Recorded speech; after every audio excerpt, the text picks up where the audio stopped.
Lorena, Luis, bueno, les agradezco mucho que hayan accedido a hacer esta entrevista para nuestros estudiantes de la Universidad Católica de Temuco.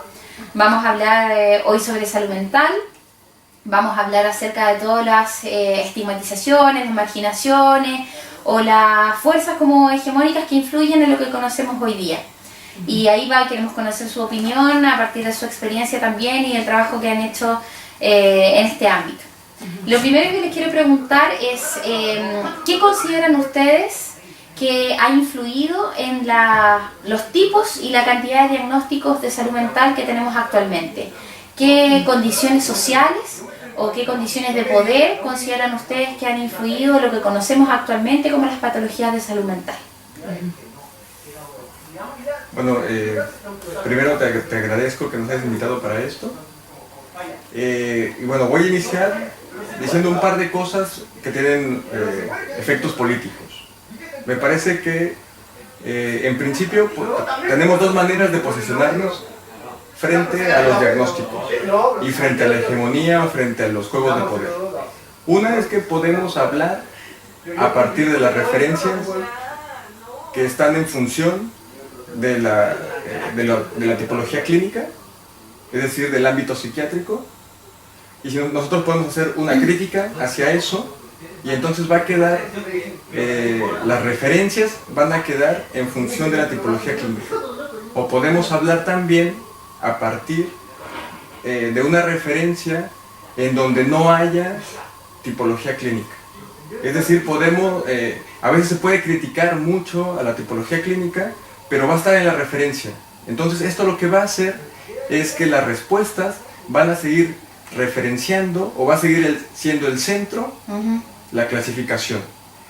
Mientras que también podemos dar una serie de respuestas alternativas a una tipología en donde no va a ser una hegemonía totalitaria, ¿no? Donde se pueden dar otras formas de abordar ciertas problemáticas o ciertos sufrimientos sin que caigamos en una manera de nombramiento clínico. ¿Y cuáles son estas otras formas alternativas? Por ejemplo, cuando a alguien se le diagnostica con algún tipo de enfermedad, eso tiene efectos sociales, tiene efectos para la subjetividad de cada quien. Y cuando a alguien no se le diagnostica y se va viendo de manera parcial y de manera singular la problemática, entonces la referencia clínica o la referencia de la nominación clínica ya no está como referencia. A lo que voy, si llega un paciente, por ejemplo, a un consultorio y el profesional hace un diagnóstico, entonces la referencia es la tipología clínica. Si llega con algún analista, por ejemplo, algún psicoanalista, en donde no hay un diagnóstico y hay una subjetividad en devenir, la referencia ya no va a ser la tipología. Entonces va a haber una subjetividad en devenir. Y eso tiene otros efectos. Que me parece que es importante con lo que tú preguntabas, que pensando justamente en cómo está planteada o cómo socialmente en Chile se presenta todo lo que es el trabajo en el área de salud mental y cómo de hecho hay ciertos como principios que regulan, ¿no? Bajo qué manual o bajo qué concepción uno debe diagnosticar, ¿no? Dependiendo de la institución, pero en general sigue siendo bien masivo, pese a lo criticado que está el manual diagnóstico del DCM, que ahora vamos en el DCM-5. Y de hecho muchas escuelas, bueno, yo hablo desde mi experiencia en la escuela de la Católica, ¿no? La formación y el examen de hecho de grado se pedía justamente desde hacer un análisis donde tú pudieras categorizar según los ejes que presenta ese manual. Y efectivamente ese manual tiene un impacto que es bien como paradojal, porque justamente se plantea desde un ideal ateórico, ¿no?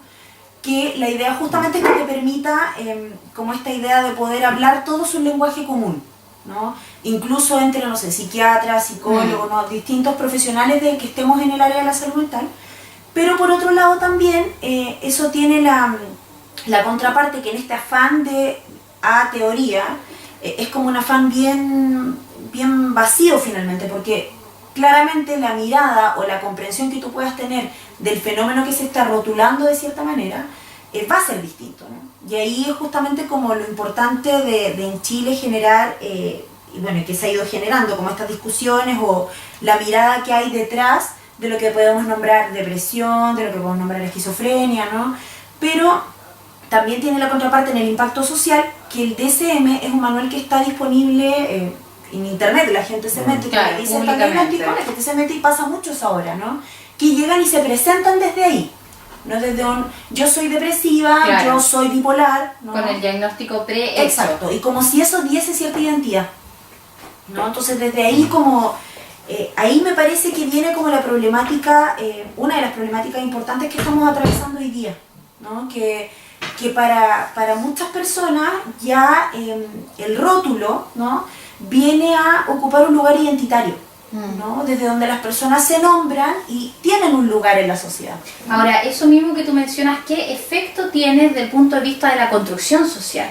Porque hay un efecto que es individual, Claro. pero hay un efecto también que es macro y que tiene que ver con cómo las sociedades se van construyendo en términos de identidad, ¿cierto? Pero también en términos de las acciones que realizan, de los futuros, ¿cierto? Que se observan también como sociedades. ¿Qué impacto tiene social eso? Ya. Mira, voy a poner un ejemplo cotidiano, ¿no? Nosotros estamos acostumbrados en la cotidianidad a nombrar las cosas. Cuando los objetos son nombrados, se cosifican. Pero en la cotidianidad es muy simpático porque a veces decimos, oye, ¿me pasas el este? Sí. Y si no decimos, ¿me pasas el este? Pásame eso. Y hacemos como un gesto. Es diferente a decir, pásame la sal. ¿Qué es lo que pasa? Que cuando nombramos eso, se cosifica. Ajá. Se vuelve algo cosificado, se vuelve algo que tiene como una identidad fija. Si lo pasamos al ámbito, por ejemplo, de la salud mental, cuando se hace un diagnóstico, suele suceder algo similar. La subjetividad se cosifica. Ajá. Entonces, cuando se da un diagnóstico, muchas veces es como ponerse unas gafas. Entonces las diferentes problemáticas se ven bajo las gafas de ese diagnóstico. Entonces a la persona ya no tiene problemas, lo que tiene es una patología. Entonces se toma un sentido. Ah, lo que pasa es que está haciendo esto porque es depresivo.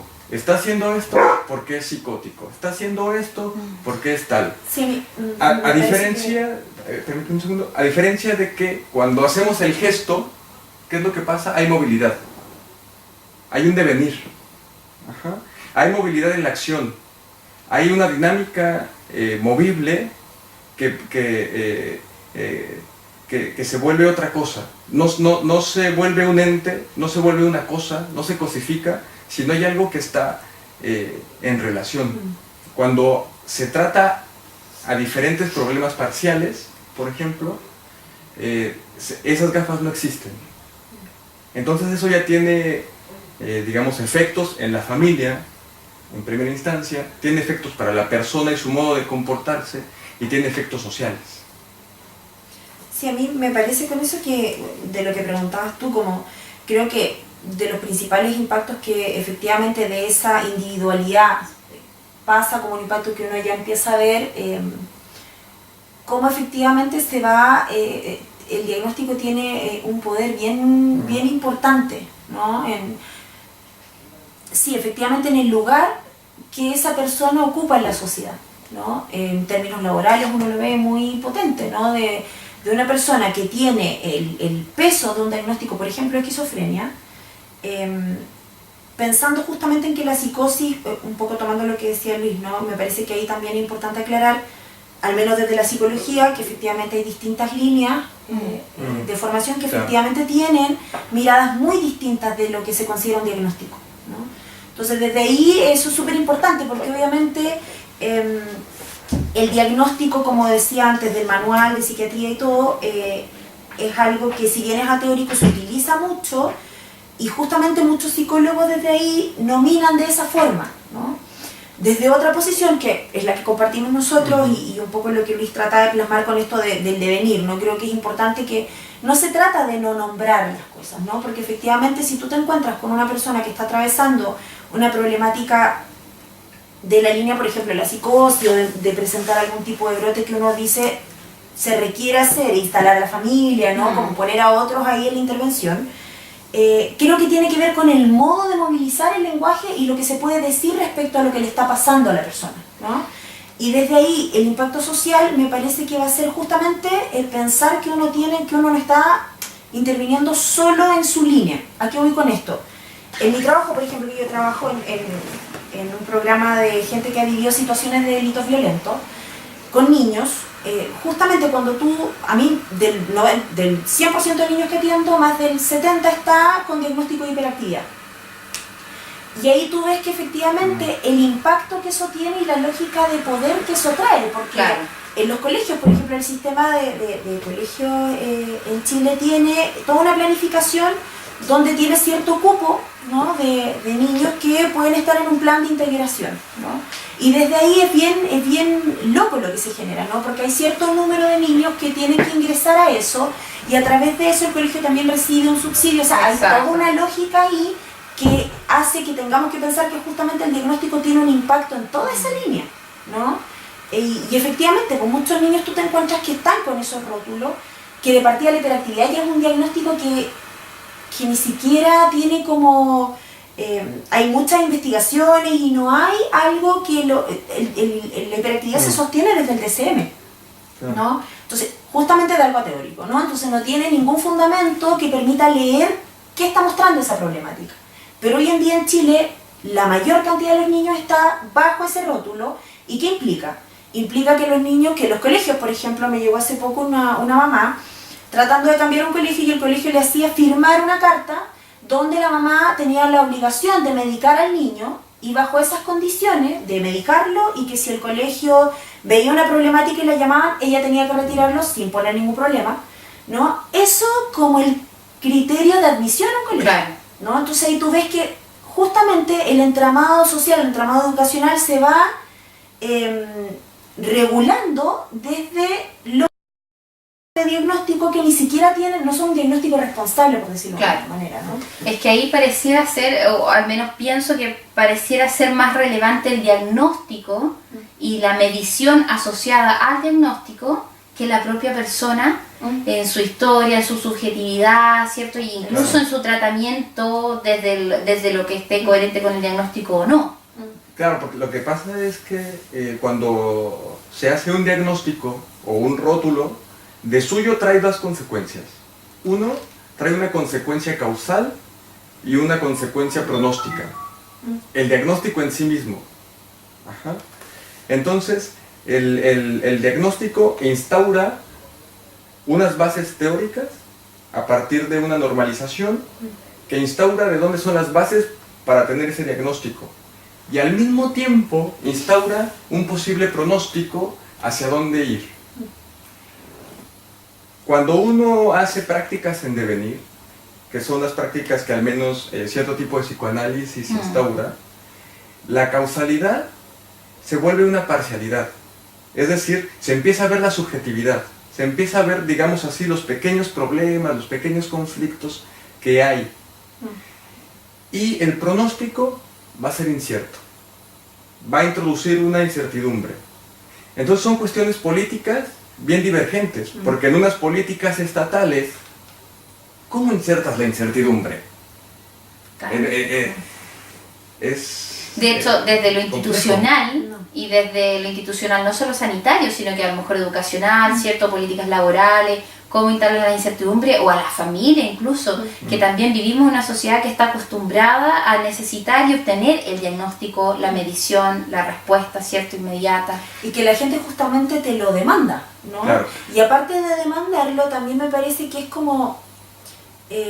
tal cual, como el poder comparar un poco como porque esto es una respuesta también a la sociedad chilena, ¿no? A esto que decías tú, como la familia lo pide, no es algo que se instaura de la nada, ¿no?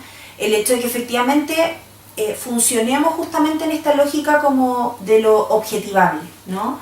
De que efectivamente, no sé, tú entras a instituciones de salud mental, consultorios, todo está absolutamente regulado, el número de sesiones, ¿no? Antes de encontrarte con la persona. Entonces, si tú ves una problemática en la cual, por ejemplo, tienes que incorporar a la familia, incorporar, no sé, hacer un plan de tratamiento que tenga que ver con esa persona, te encuentras con todos estos parámetros, ¿no?, que miden desde lo objetivable. Y por eso justamente la admisión, de hecho en ISAPRES también, cuando pacientes a través de consulta particular ingresan a un tratamiento, la ISAPRE te pide llenar un formulario con los ejes diagnósticos, ¿no? Entonces muchas veces uno, ¿y qué hace? Bueno, lo conversas, pongamos esto, ¿no?, para lograr que la ISAPRE te reembolse o puedas estar dentro del sistema, pero nos vamos a abocar a otra cosa, ¿no? Y desde ahí justamente yo creo, al menos en mi posición, es que a mí particularmente me ha llamado siempre el trabajar en el servicio público, ¿no?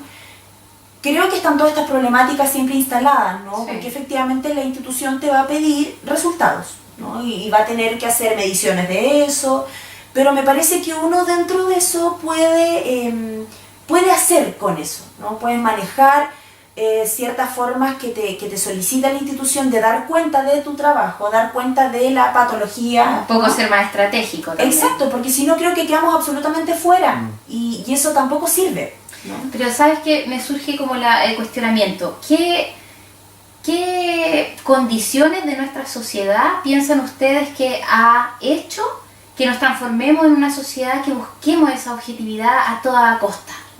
Mira, me parece que inherente a la cuestión humana es que estamos en una posición de sumisión al sentido.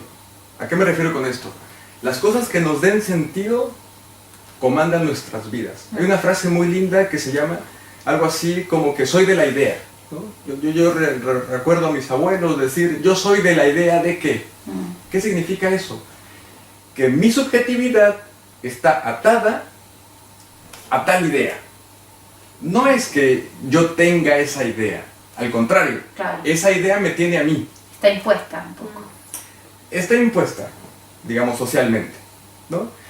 La cuestión es que nosotros estamos amarrados al sentido. Cuando hay cosas que nos dan sentido, ese sentido nos comanda. Entonces, ¿qué pasa cuando alguien tiene una problemática que no sabe qué es lo que le pasa en su vida? Llegamos a donde algún profesional o alguna persona con algún tipo de poder que está en relación al saber, y esa persona que tiene ese poder en relación al saber nos dice, tienes esto, nos da sentido. Ah, entonces hago esto por esto. Ajá, entonces empiezan las atribuciones causales. Entonces ahí, en términos de poder, estamos en una posición de sumisión frente al sentido. Ajá. Esto es aprovechado de muchas formas, ya sea en sumisión, digamos, en términos económicos al capitalismo, en razón de las enfermedades mentales que están articuladas a los fenómenos capitalistas, a las investigaciones, a los laboratorios clínicos, en fin, a todo este tema. Pero de manera inherente estamos en una posición de sumisión al sentido, porque es bastante difícil entrarle a la incertidumbre. Claro. Cuando en una praxis se puede sostener un poco la incertidumbre, entonces nosotros podemos practicar una manera de operar las subjetividades de manera distinta, ajá, en donde el poder del sentido juegue para otro lugar. No es que nos dé sentido eso que me está diciendo el otro, sino tratar de producir ciertos efectos para que esa complejidad que yo tengo, esa problemática que yo tengo, ese padecer que yo tengo, lo vaya mutando y lo vaya construyendo en otra cosa. Ahora, me parece a mí que en las sociedades en las que vivimos, esto es bastante complicado. Ajá. Son términos también subversivos. Claro. En razón de que dejar a un lado, digamos, el poder diagnóstico, el poder de la rotulación, para tomar, digamos, un poder en razón de la creatividad, de ver qué pasa con los conflictos, de ver qué pasa con el sufrimiento. Ajá. Pero tolerar eso es tratar de dejar de lado la entrada del sentido que haga una explicación a lo que me está pasando. La explicación no está en el rótulo. Ah, es que como tengo depresión, por eso dormía tanto tiempo. No, hay que ver qué pasa ahí. Claro. Yo creo que también esa es una respuesta, no solo porque, claro, una arista tiene que ver con lo que decimos un poco de esto de la institución, como si la institución fuese otra ajena a uno, claro. ¿no? Como si hacemos institución, digamos. Entonces, Claro. pero por otro lado pensaba también en la respuesta como y en el contexto social particular de Chile, ¿no? Me parece que efectivamente esto que decías tú, ¿por qué me quedé pensando en eso? Como, ¿por qué buscaremos esa objetividad, ¿no? Ese dato, la certeza frente a algo que es lo más incierto que es el ser humano, ¿no? Como muy complejo. Y la mente. Exacto. Entonces desde ahí, efectivamente pensaba que, claro, no podemos ser ajenos un poco como efectivamente a la realidad social de hoy en Chile, que está muy presente todo como esta lógica. Bueno, y no solo en Chile, está como muy masivo toda esta lógica del tema del consumo, ¿no? Y de que toda una cosa como muy, de que toda la respuesta está, lo que quiero voy y lo tengo, ¿no? Lo consigo, lo compro, esto como un poco como jugando con lo que decías de la cosificación, como por lo mismo está todo a ese nivel de lo adquirible, que desde ahí también la respuesta a mi padecimiento tiene que estar en esa línea, ¿no? Por eso quizás también que lo demandamos, ¿no? Es solo que te lo impongan, está como ese juego de ambos lados. Y efectivamente el dar lugar a algo ni siquiera, sí, en términos de lo incierto, pero también el dar lugar como a todo lo que implica un padecimiento, ¿no? También es de ambos lados, ¿no? No solo de la sociedad que escucha ahí, sino que también de no querer muchas veces conectar, ¿no? Bueno, hoy en día, por ejemplo, lo de las crisis de pánico que está tan fuerte, tiene que ver mucho con eso, con que toda esta lógica de voy, quiero, lo compro, lo tengo, lo nombro, como de respuesta para todo, el cuerpo pasa la cuenta. ¿Y qué hace? Crisis de angustia, ¿no? Y la gente dice, no tengo idea por qué me pasa esto, pero no, y de una desconexión absoluta. Claro. Entonces, y no hay una lectura hacia ese síntoma, ¿no? ¿Cómo se está tratando hoy de una manera muy parcializada, ¿no? Con un montón de medicamentos, en realidad. Mucha gente está tomando medicamentos para eso porque justamente ese síntoma que te muestra la desconexión máxima, digamos, con poder pensar en tu conflicto, y desde ahí obviamente esa persona no va a consultar desde querer preguntarse qué pasa, va a ir a buscar y demandar, dame el rótulo, dame la pastilla y con eso me trato, ¿no? Y el tratamiento pareciera ser también que está muy centrado como en lo individual, como esta persona con su propia historia que pareciera ser como alejada de todo contexto social. Ahora, mira, aquí hay algo bien interesante. ¿Por qué? Porque la sociedad en la que ahora vivimos, una sociedad neoliberal, es genial. ¿Por qué? Porque la sociedad neoliberal lo que te introduce es la individualidad. Ajá. Entonces, ¿qué te dice? Tú tienes un tratamiento para el individuo. Ojo, hay una trampa. Porque la individualidad no es la singularidad. Sí, ajá. Claro. Entonces, ¿qué pasa? Que los laboratorios o los rótulos te pueden hacer entrar en que tú tienes un padecimiento, una serie de conflictos individuales, ¿no? Entonces, para ti, como individuo, te vamos a dar tal cosa. Pero esto no es necesariamente los efectos que de manera singular tú estás teniendo como conflicto. Ajá. Aquí es donde tenemos que tener como mucho cuidado en tratar de ir separando, porque es genial, el capitalismo es genial, te ofrece la libertad total. Exacto. Tienes una libertad de acción. ¿Por qué? Porque tienes un montón de objetos que te pone el mercado, ¿no? Tienes 10.000 objetos. Como tienes 10.000 objetos, entonces eres un ser libre. Pero para eres un escogerlos, claro, ¿no? Entonces te ofertan, de alguna forma, un montón de rótulos, ¿no? En el cual tú puedes caber. Pero esto no necesariamente introduce de suyo que se note la singularidad. Ajá. Entonces podemos estar hablando de una tipología clínica individual, pero no singular. Exacto.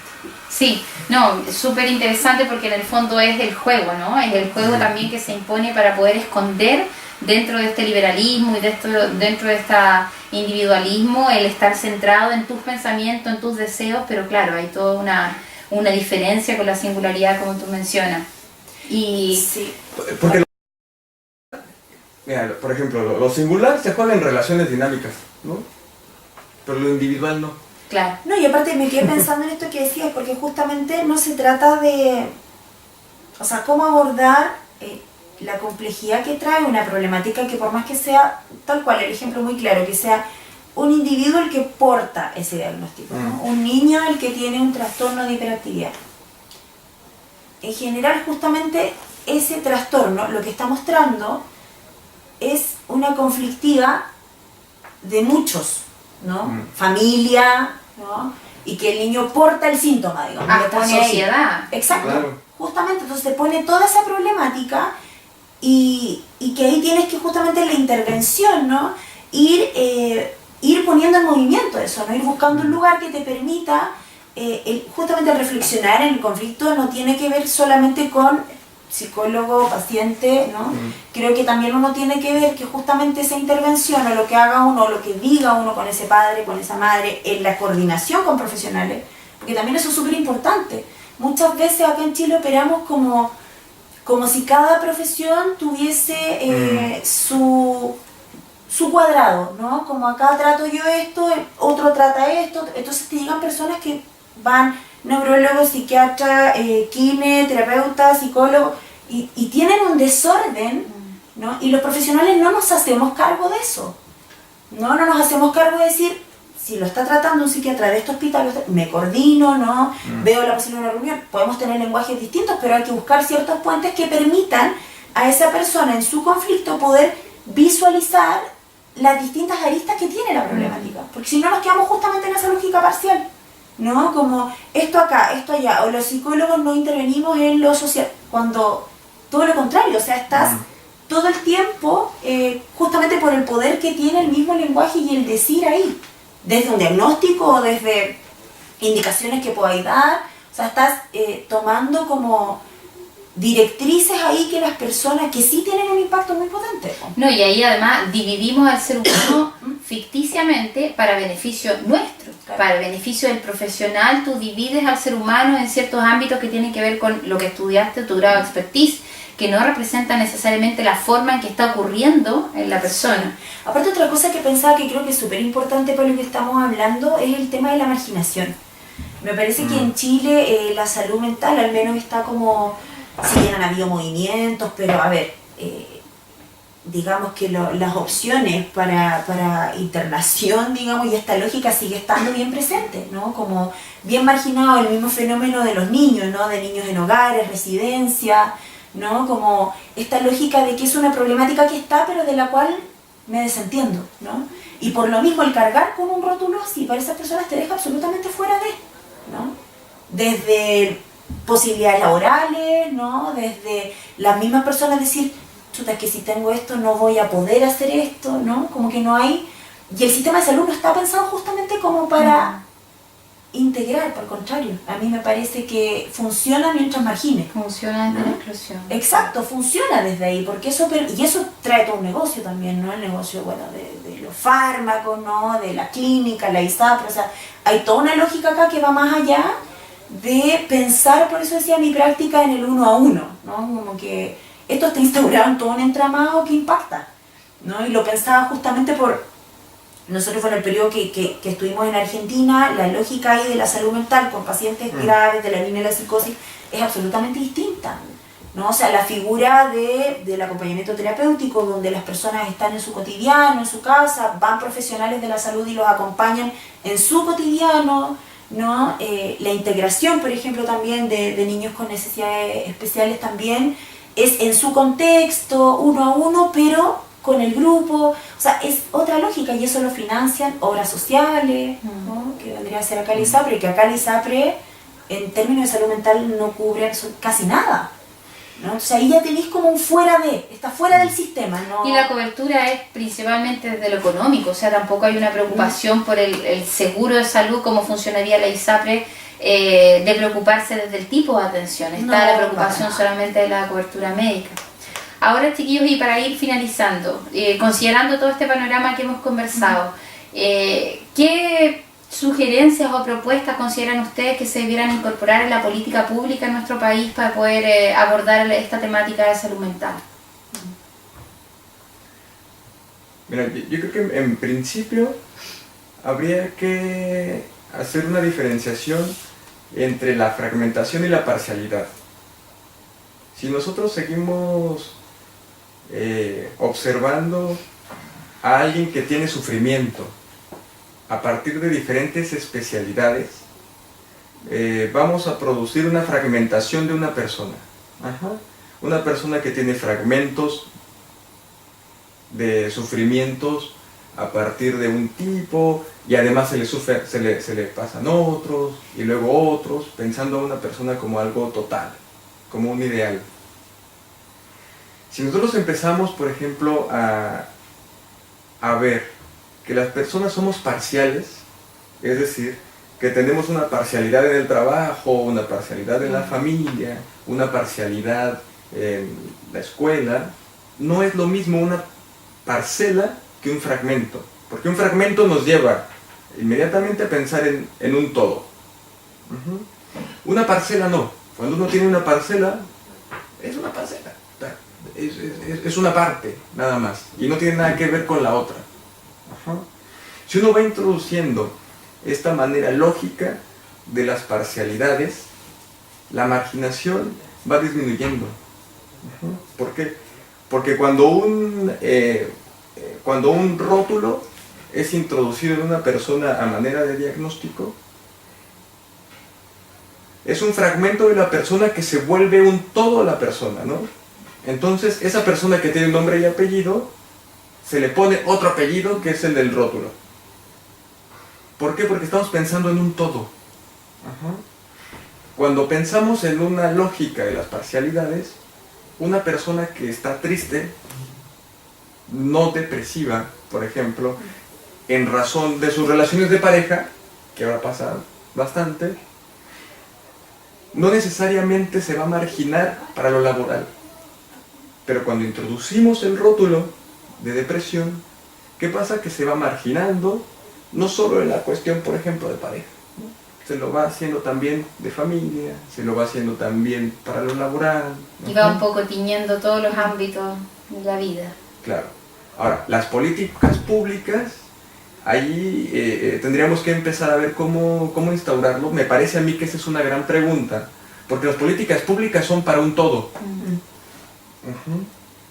Allí me parece que es una labor bastante profunda para los que nos dedicamos a los campos del sufrimiento, ir viendo cómo jugar entre el Estado, que ve políticas públicas totalitarias, a nosotros que vemos singularidades, ¿no? Me parece que ese es, más allá de una recomendación de política pública, me parece que sí es una recomendación para cada persona que se dedica a las cuestiones de los padecimientos. Quizá el desafío está ser cómo lograr esa singularidad dentro de una política pública, ¿no? Que aborda, como tú dices, lo macro, y que necesariamente tiene que abordar así. O sea, eso pensaba, porque creo que efectivamente es como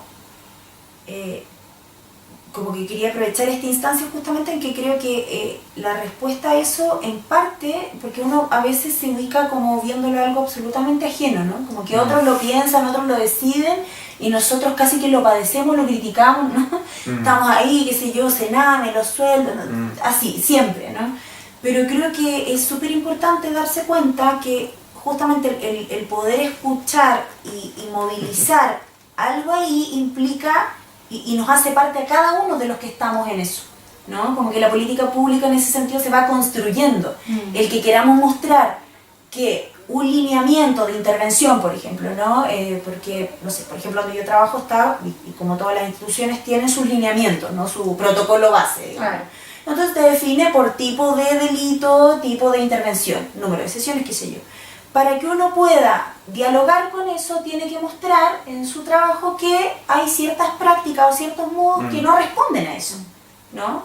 Y ahí puedes entrar en un diálogo que permita decir, me parece que esto lo podríamos pensar desde acá, ¿no? O dar lugar a la necesidad, por ejemplo, de pensarlo, en este caso, por ejemplo, lo veía, estamos justamente revisando todo lo que es la intervención con niños víctimas indirectas de femicidio, ¿no?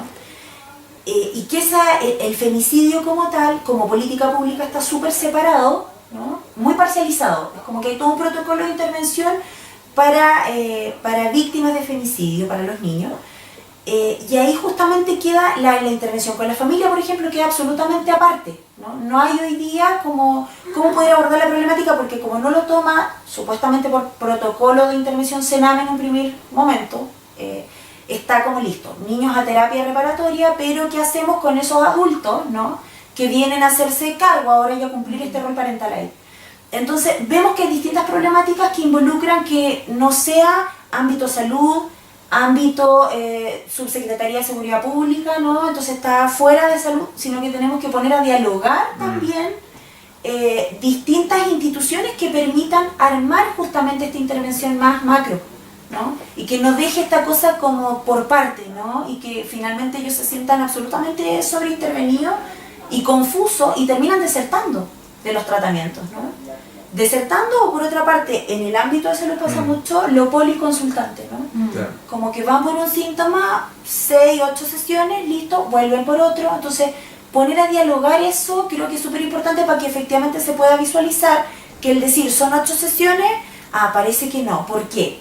No, por esto vimos frente a esta problemática que requiere intervenir de esta otra manera. Entonces, somos todos parte de eso. Y eso creo que en Chile al menos es bien potente, que no pasa. Uno se ve absolutamente fuera de los que deciden. Claro.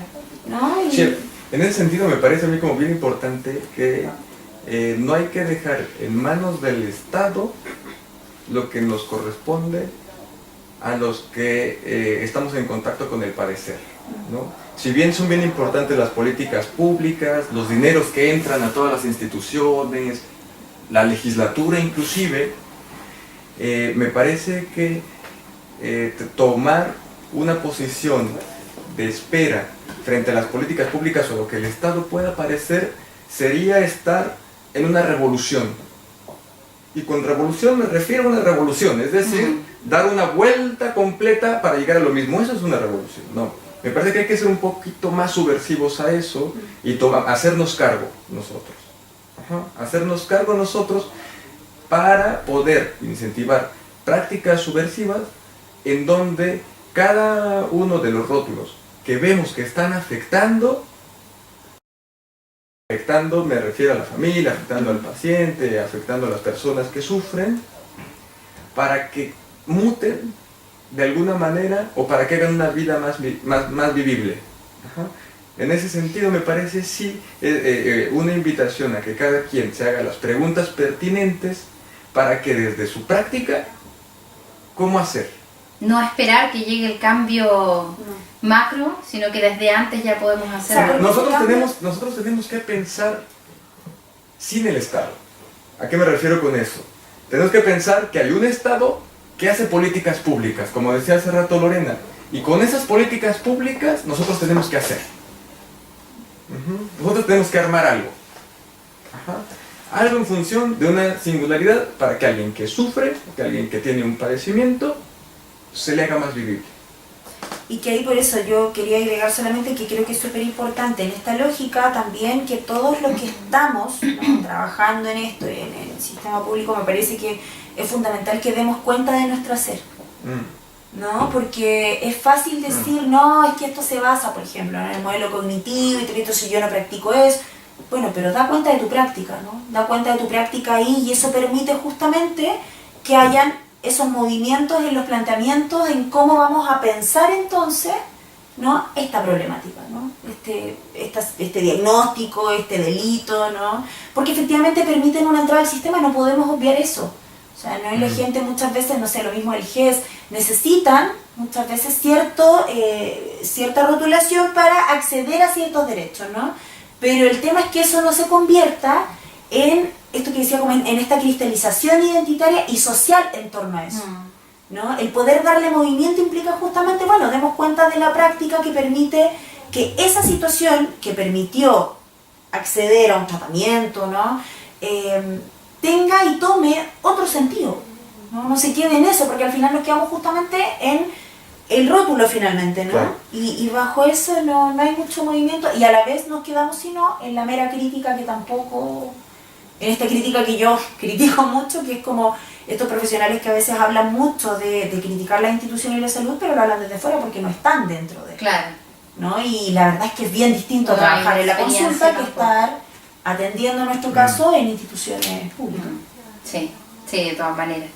Bueno, chiquillos, les agradezco mucho, es súper interesante la conversación y la verdad es que se plantean desafíos enormes para poder tratar este tema, que en realidad es algo que es súper complejo en la sociedad actual que tenemos y bueno, los diagnósticos van cada vez invadiéndonos mucho más y hay, como mencionamos anteriormente, una mirada súper individual que la verdad ha dejado un poco de lado el contexto más global que está afectando esta situación. Así que les agradezco mucho, les doy un espacio si quieren mencionar algunas palabras finales. Sí, yo particularmente quería agradecerte esto, me parece que es como conversando contigo un poco del proyecto en lo que se basa esto. Creo que es súper interesante, porque apuesta justamente como a un hacer algo distinto, ¿no? En lo práctico, efectivamente, ¿no? Como poner a movilizar otras formas de poder pensar y decir frente a problemáticas que están pasando. Y eso me parece súper bueno, y gracias por la invitación.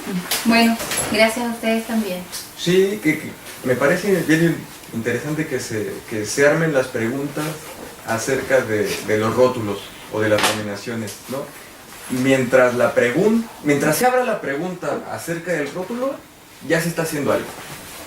Ajá. Mientras ya esté la pregunta de qué efectos y qué hacer, me parece que ese es un bastante buen inicio para hacer una práctica subversiva y sobre todo hacer vidas vivibles, que creo que no tenemos que perderlo nunca, no se trata de otras cosas, ¿no?